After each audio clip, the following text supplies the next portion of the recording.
ہمارا فعل اور ہمارا زبان سے اقرار دونوں بالکل الگ الگ ہو گیا۔ اسلام کے اندر کتنی ساری سازشیں جو ہے کر کے شیطان نے لوگوں کو بھڑکایا کہ اللہ کے نبی صلی اللہ علیہ وسلم نے فرما دیا پہلے ہی اسلام میں 73 فرقے ہوں گے اور اس میں سے صرف ایک ہی ہے جو جنت کے اندر جائیں گے۔ آج ہم لوگوں نے ایک فرقہ بنا لیا، باباؤں کے درگاہ میں جانا، لوگوں کے سامنے مولوی صاحب کے سامنے جانا، تعبیز ٹوٹکا کے لیے مولوی صاحب کیا کرے تھوڑا ہمارے لیے تعبیز کر دو، یہ کام نہیں ہو رہا ہے، روزی روزگار نہیں ہو رہا ہے۔ مولوی صاحب کا کیا طاقت ہے کہ وہ تعبیز کر کے آپ کی روزی میں ترقی کر دے؟ اگر مولوی صاحب کے ہاتھ میں اتنی طاقت ہوتی تو مولوی صاحب پہلے اپنا جیب نہ بھر لیتے، پہلے خود امیر آدمی نہ بن جاتے۔ ہماری عقل کو دیکھو کیا ہو گیا، ہم مولوی صاحب کے پاس جا رہے ہیں تعبیز کر دو تاکہ ہمارے جو ہے مال و دولت کے اندر برکت ہو جائے۔ اگر مولوی صاحب کی تعبیز میں اتنی برکت ہوتی تو مولوی صاحب پہلے اپنا نہ برکت پورا کر لیتا۔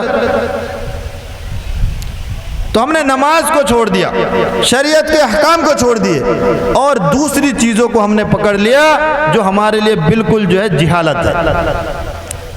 اور اللہ کے نبی صلی اللہ علیہ وسلم نے فرمایا ہر گمراہی، ہر جہالت آگ ہے، جہنم ہے۔ کل محدثۃ بدعہ وکل بدعۃ ضلالہ وکل ضلالۃ فی النار۔ شریعت کے اندر نئی چیزوں کو داخل کرنا بدعت ہے، ہر بدعت گمراہی ہے اور ہر گمراہی جہنم تک لے جاتی ہے۔ ہم نے نبی کے زمانے کی طرف دیکھا آنکھ اٹھا کر، نہ کوئی پیر کا مزار، نہ پیر کے دربار میں جا کے سجدہ کرنا، نہ کسی تعبیز اور ٹٹکے کے بارے میں ہے۔ اللہ کے نبی صلی اللہ علیہ وسلم نے تو حدیث میں صاف فرما دیا من تعلق تمیمۃ فقد شرک، جس نے تعبیز لٹکائی اس نے شرک کیا۔ اور اللہ نے دوسری جگہ فرما دیا ان الشرک لظلم عظیم، شرک سب سے بڑا گناہ ہے، اس سے بڑھ کر کوئی گناہ ہی نہیں۔ اور اللہ نے دوسری اور جگہ فرمایا کہ میں سارے گناہ کو معاف کر دوں گا مگر شرک کے گناہ کو میں کبھی معاف نہیں کروں۔ یعنی ہمارا جو یقین وہ اللہ کے علاوہ کسی اور کے ساتھ ہو جانا یہی شرک ہے۔ آج ہمارا سارا یقین جو ہے وہ دنیاوی معاملات کے اوپر ہے، کاروبار کے اوپر ہے، گھر کے اوپر ہے، تجارت کے اوپر ہے، ڈاکٹر کے اوپر ہے، دوائی کے اوپر ہے، اللہ کی ذات کے اوپر بالکل بھی نہیں ہے۔ تو کیا ہم مسلمان ہیں؟ یہ غلط فہمی ہمارے دل کے اندر پیدا کر دیے لوگوں نے کہ بابا کے درگاہ میں جاؤ یا کسی کے ساتھ اس طریقے سے اٹھو بیٹھو یا کسی کی مدد کر دو پھر تم جنت کے اندر چلے جاؤ گے۔ نماز پڑھنے کی ضرورت نہیں، روزہ رکھنے کی ضرورت نہیں۔ اللہ تعالیٰ نے قرآن کے اندر مثال دے کر فرمایا ضرب اللہ مثلا للذین کفروا امرأۃ نوح وامرأۃ لوط۔ نوح علیہ السلام کی بیوی، لوط علیہ السلام کی بیوی، دونوں نے کفر کیا، اللہ کا انکار کیا۔ کانتا تحت عبدین من عبادنا صالحین، کہ وہ دونوں میرے خاص بندوں میں سے ایسے دو بندے کے نکاح کے اندر تھی کہ جو نوح اور لوط علیہ السلام تھے۔ فخانتاہما، پس ان دونوں نے خیانت کی، نبی کو نہیں مانا، نبی اللہ کو اللہ نہ مانا۔ تو اللہ نے کیا فرمایا گیا فَلَمْ يُغْنِ عَنْهُمَا مِنَ اللَّهِ شَيْئًا، تو یہ دونوں بڑے بڑے نبی بھی اپنے بیوی کے کچھ کام نہ آ سکے اللہ کے سامنے۔ وَقِيلَ ادْخُلَ النَّارَ مَعَ الدَّاخِلِينَ، اور کہا گیا ادخل النار مع الداخلین، جہنم میں داخل ہو جاؤ داخل ہونے والے کے ساتھ۔ یعنی نبی کی بیوی اگر وہ نبی کو نہ مانے، اللہ کا انکار کر دے تو نبی بھی اس کو نہیں بچا سکتا، تو ہمیں اور آپ کو کیسے کوئی بچا سکتا ہے؟ ہم صرف اپنے آپ کو بچا سکتے ہیں، کوئی ہمیں نہیں بچا سکتا۔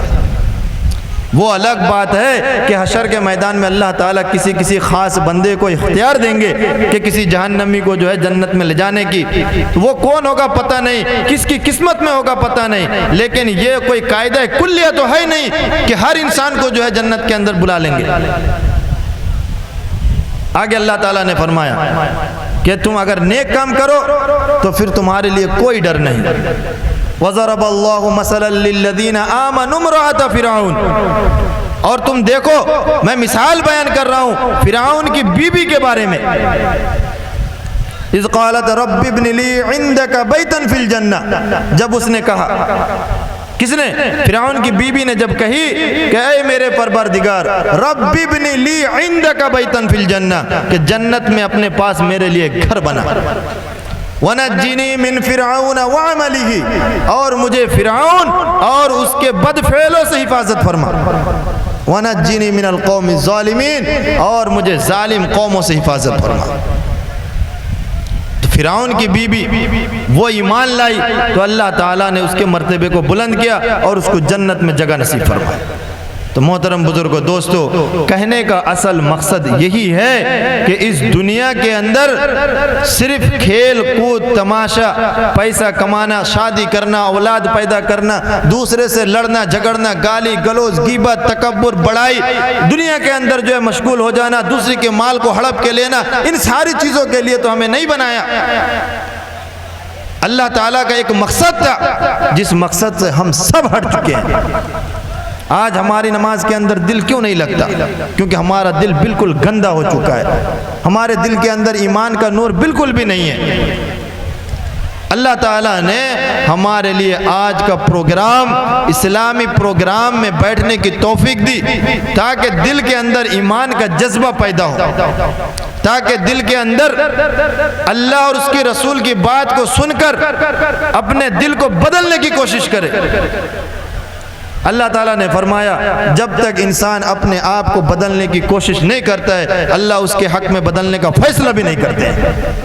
پہلے خود نیت تو کرو بدلنے کا، انما الاعمال بالنیات، بخاری شریف کی پہلی حدیث ہے۔ سب سے پہلی چیز جو انسان کے لیے ہے وہ ہے نیت۔ ہر کام کے اندر نیت صحیح ہونا چاہیے، نیت صاف، نیت صحیح تو تمہارا اعمال بھی صحیح ہو جائے گا۔ مثال کے طور پر انسان مکان بناتا ہے، مکان کے اندر کھڑکیاں ہوتی ہے کہ نہیں ہوتی ہے؟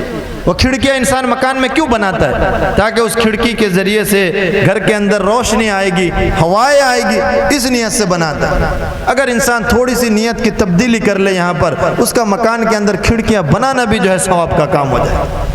وہ نیت میں اتنا فرق کر لے کہ میں گھر کے اندر کھڑکی اس لیے بنا رہا ہوں تاکہ مسجد کی مؤذن کی اذان کی آواز میرے گھر تک، میرے کان تک پہنچ جائے، اس لیے میں گھر میں کھڑکیاں بنا رہا ہوں۔ تو اس کے کھڑکی بنانے سے روشنی بھی آئے گی اور اس کے ساتھ جو ہے ہوائیں بھی آئے گی، اور اس کا کھڑکی بنانا بھی جو ہے ثواب کا باعث بنے گا۔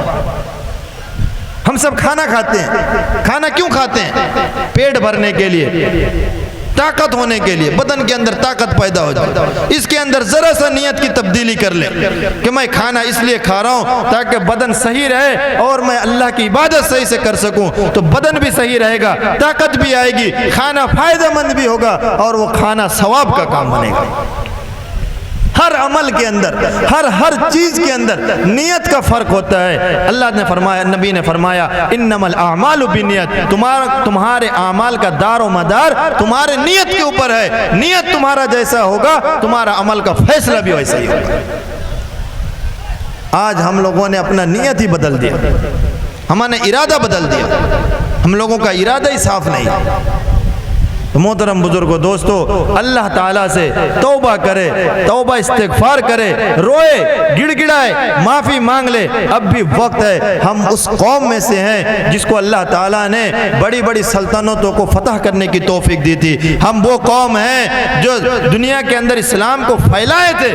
ہم وہ قوم ہیں جس کو اللہ کے نبی صلی اللہ علیہ وسلم کے ذریعے سے اللہ تعالیٰ نے قرآن کے ذریعے سے بتایا کہ تم خیر امہ ہو، تم اس امت کے اندر بہترین امت ہو، اور اس کا لقب صرف اس بات کی وجہ سے دی گئی تھی کہ امر بالمعروف اور نہی عن المنکر کرو۔ آج ہم لوگوں نے اس دو چیز کو چھوڑ دیا جس کی وجہ سے آج دنیا کے اندر فتنہ فساد شروع ہو گیا۔ اللہ کے نبی صلی اللہ علیہ وسلم نے فرمایا کہ امر بالمعروف اور نہی عن المنکر کیا چیز ہے؟ اچھے کاموں کا حکم کرنا اور بری باتوں سے روکنا۔ اگر آج ہم سب اس چیز کو ترک کر دے، امر بالمعروف اور نہی عن المنکر کو چھوڑ دے، تو پھر نبیوں کا دنیا کے اندر بھیجنا اللہ کا یہ بیکار ہوگا۔ کہ اللہ تعالیٰ نے نبیوں کو بیکار بھیجا دنیا کے اندر؟ اسی کام کے لیے بھیجا تھا کہ لوگوں کو اچھی باتوں کا دعوت کرے، بری باتوں سے روکے، اور اس امت کو اسی لیے خیر امہ کا لقب دیا گیا۔ آج ہم لوگوں نے اس کام کو یعنی امر بالمعروف اور نہی عن المنکر کو صرف عالم دین علماء کرام کے ساتھ خاص کر دیا کہ دین کا دعوت دینا، اچھی باتوں کا حکم کرنا، بری باتوں سے روکنا تو صرف مولویوں کا کام ہے، ہمارا کام تو ہے نہیں۔ مولویوں کا کام، عالموں کا کام آپ کو راہ دکھلانا ہے، آپ کے لیے راہ تیار کرنا ہے، باقی آپ کو اس راستے کے اوپر خود چلنا ہے۔ عالم صرف آپ کو بتا سکتا ہے، چلنا آپ کے اختیار میں ہے۔ اگر آپ اس راستے سے گزریں گے تو 100% اس کے اندر کامیابی ہے۔ تو ہم سب امر بالمعروف اور نہی عن المنکر کریں گے انشاءاللہ، اللہ کے دربار میں توبہ استغفار کریں گے انشاءاللہ۔ وقت کی کمی ہے اور بھی 2 مقرر حضرات ہے، اس لیے آپ لوگوں کے سامنے میں اپنی بیان کو ختم کر رہا ہوں۔ اللہ تعالی ہم سب کو جو ہے توبہ نصیب فرمائے اور پکے سچے مومن بننے کی توفیق عطا فرمائے، ایمان والے بن جاؤ۔ بارہا آپ لوگوں سے ہاتھ جوڑ کر گزارش کرتا ہوں، اللہ کا عذاب بہت سخت ہے، اللہ کا عذاب بہت سخت ہے۔ آپ کو اندازہ نہیں کہ آپ کے ساتھ کیا ہونے والا ہے، اللہ آپ کو کیا کریں گے، کس طریقے کے عذاب کے اندر گرفت کریں گے۔ دنیا میں ہلکی سی کانٹا اگر چوب جائے، آنکھ کی ہلکی سی حرارت آپ کے بدن کو چھو لے تو آپ کو کتنی تکلیفیں ہوتی ہے، تو پھر آپ آخرت کے لیے عذاب کو جھیلنے کے لیے کیوں تیار ہو رہے ہیں؟ اللہ نے قرآن میں فرمایا، یا ایھا الانسان ما غرک بربک الکریم، اے لوگو تم رب کریم کو چھوڑ کر کہاں بھاگے جا رہے ہو، کس کے پاس بھاگ رہے ہو؟ کون ہے تمہیں بچانے والا؟ رب کریم کے علاوہ کوئی تمہیں بچانے والا نہیں۔ دنیا کے پیچھے نہ بھاگو، یہ مال و دولت جو تم کما رہے ہو یہ تمہارے حصے بالکل بھی نہیں آئے گا، یہ بیکار ہے، بے جا ہے، یہ تمہارے لیے ہے ہی نہیں۔ کسی شاعر نے خوب کہا، یہ زندگی جو زندگی کے بارے میں بتایا، یہ زندگی ایک سزا ہے، زندگی سے بڑھ کر کوئی سزا ہی نہیں، زندگی سے بڑھ کر کوئی سزا ہی نہیں، جرم کیا ہے پتہ ہی نہیں۔ اتنے حصوں میں بٹ گیا ہوں میں، میرے حصے میں کچھ نہیں۔ اے زندگی موت ہے تیری منزل، اے زندگی موت ہے تیری منزل، دوسرا کوئی راستہ ہی نہیں، یعنی موت کے علاوہ کوئی اور راستہ ہے ہی نہیں۔ جب ہمیں موت ہی ہمارا آخری منزل ہے، اس کے بعد حساب دینا ہے، تو پھر دنیا کو کیوں جمع کر رہے ہیں؟ آخرت کا تیاری کرے، آخرت کو جمع کریں گے انشاءاللہ۔ اللہ تعالی ہم سب کو مومن بننے کی توفیق عطا فرمائے۔ آج ایک بات کی خلاصہ آپ لوگوں کے سامنے کر دوں کہ میں نے ابھی بیان میں فرمایا، نماز پڑھنے والے شخص جو کاہلی اور سستی کے ساتھ نماز پڑھتے ہیں، اس کو اللہ نے قرآن کے اندر منافق کا لقب دیا۔ تو سوچو، جو انسان نماز سرے سے پڑھتا ہی نہ، جو اللہ اور اس کی رسول کی نام اپنی زبان پہ پورے دن کے اندر لے نہ آتا، وہ مومن ہے، منافق ہے، کافر ہے، فاسق ہے، فاجر ہے، یہود ہے، نصارہ ہے، کیا ہے وہ؟ اللہ کے سامنے اس کا کیا نام ہے؟ مومن کے کھاتے میں تو آتا نہیں۔ نماز چھوڑنے والا کبھی بھی مومن نہیں ہو سکتا۔ یہ میری نہیں، یہ کوئی جماعت کی بات نہیں، کوئی فرقے کی بات نہیں، نبی کی بات ہے، اللہ کی بات ہے۔ نماز چھوڑنے والا مومن نہیں ہے، مسلمان نہیں ہے۔ تو ہم سب کوشش کریں گے نماز پڑھنے کی انشاءاللہ۔ اللہ تعالی ہم سب کو کہنے سننے سے زیادہ عمل کرنے کی توفیق عطا فرمائے۔ وآخر دعوانا الحمدللہ رب العالمین۔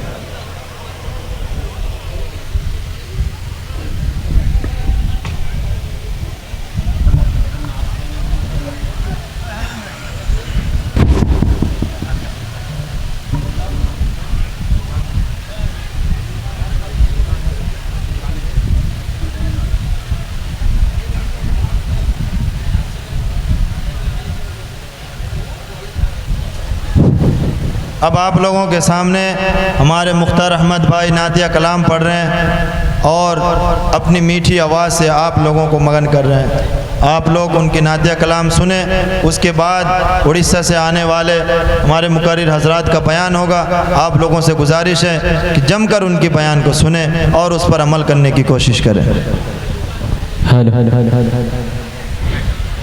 السلام علیکم ورحمۃ اللہ وبرکاتہ۔ محترم حضرات، بغیر تاج و تحمید کے میں اپنے 4 منٹ سے بات کو شروع کرتا ہوں، بطور خاص ملاحظہ فرما لیں۔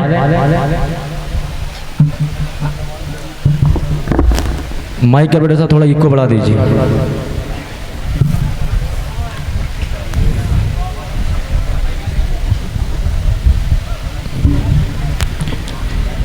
مائک آپریٹر تھوڑا ایکو بڑھا دیجیے۔